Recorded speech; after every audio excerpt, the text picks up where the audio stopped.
gabi sa inyong lahat. At ito nga, meron ako ipapakita sa inyong isa. Start na ako mag-promote ng airgun from Indo. Ito po yung maiksi. Makikita nyo dun sa picture ng ano natin. Dito na pakikita ko dito.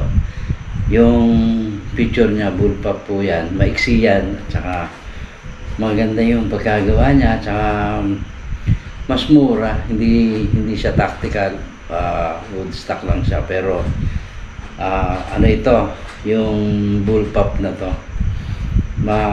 maiksi siya, kaya madaling dalhin sa hunting. Kaya lang medyo may weight na konti, mas mabigat ng konti kaysa tactical. Kaya lang ang maganda dito, maiksi lang siya. At saka kaya alam nyo naman yung mga made in Indonesia ngayon, ano na siya, CNC na, para naman makalaya ako dun sa paggagawa ng airgun. Kagaya dati, ang gagawin, babayaran agad sa akin in full. Pagkatapos yung airgun, wala pa, kahit anino wala pa, gagawin ko pa lang. Kaya hirap na hirap ako noon yung dati sa paggagawa ng mga airgun na yan, kasi napipilahan ako. Ay ngayon dito, although mag-iintay tayo ng konti sa pagdating, hindi nyo naman babayaran yan in full, kalahati lang. Pagdating sa inyo, pwedeng kung malapit kayo, around Luzon, kaya kong puntahan, pwede ko deliver. Tapos yung, madali lang, ang shipping natin is madali lang kasi protektado naman yung ano natin. Tsaka COD yan.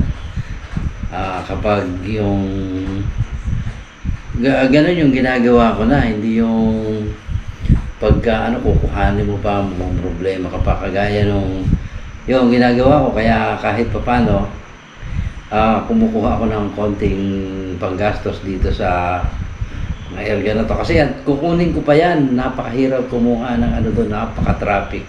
Last time nga po nung kumuha ako nitong mga receiver na to, na in-order ko doon, ang layo pa, Paranaque pa. Inabot ako lang sa Palima, sa sobrang traffic, inabot ako ng 5 hours.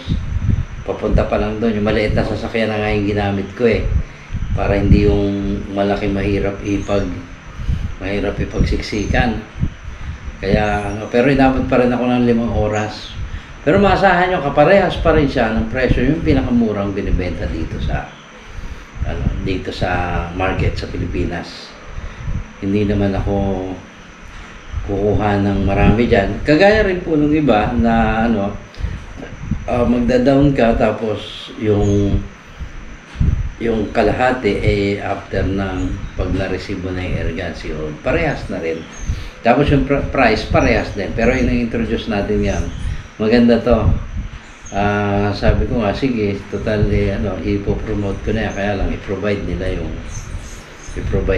yung kasi itong mga receivers na pinapadala sa akin, yung in-order ko doon, okay naman, ayos naman. Kumbaga may pinagsamahan na nung seller nito, kasi matagal ko ng member yan, tapos matagal ko ng follower yan, matagal na supporter, kaya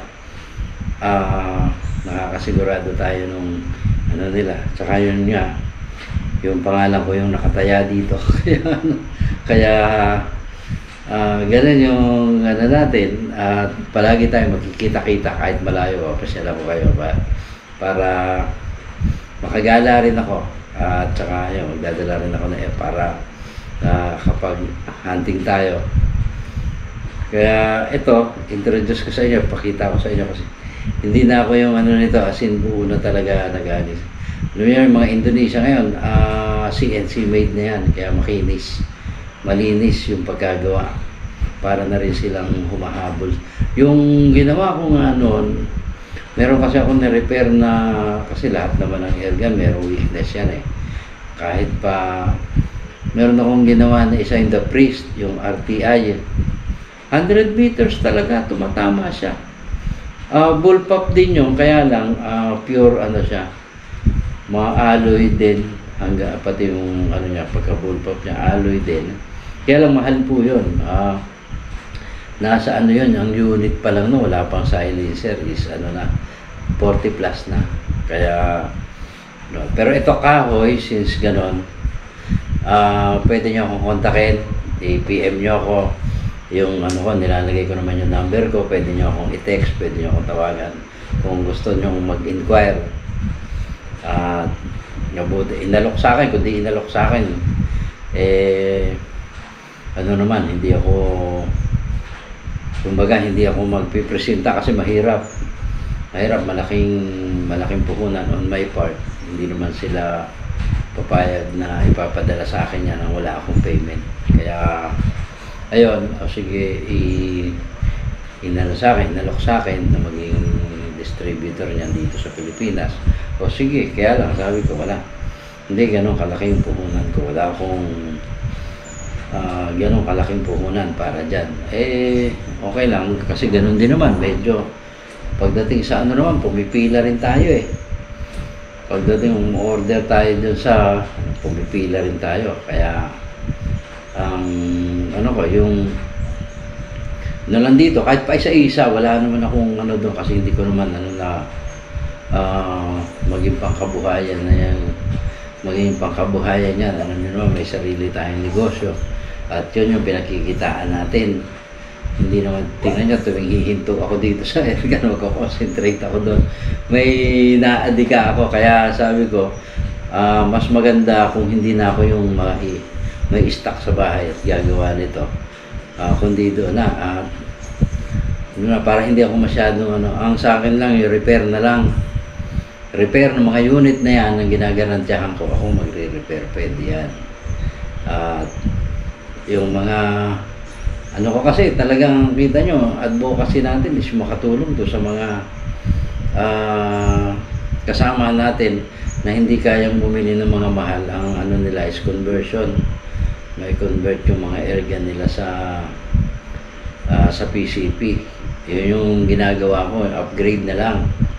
So yun na lang yung gagawin ko, hindi na yung kaya ayan, since inalok nga sa akin, kahit pa isa-isa, walang problema. Ang sa akin lang naman maging tulay lang ako para sa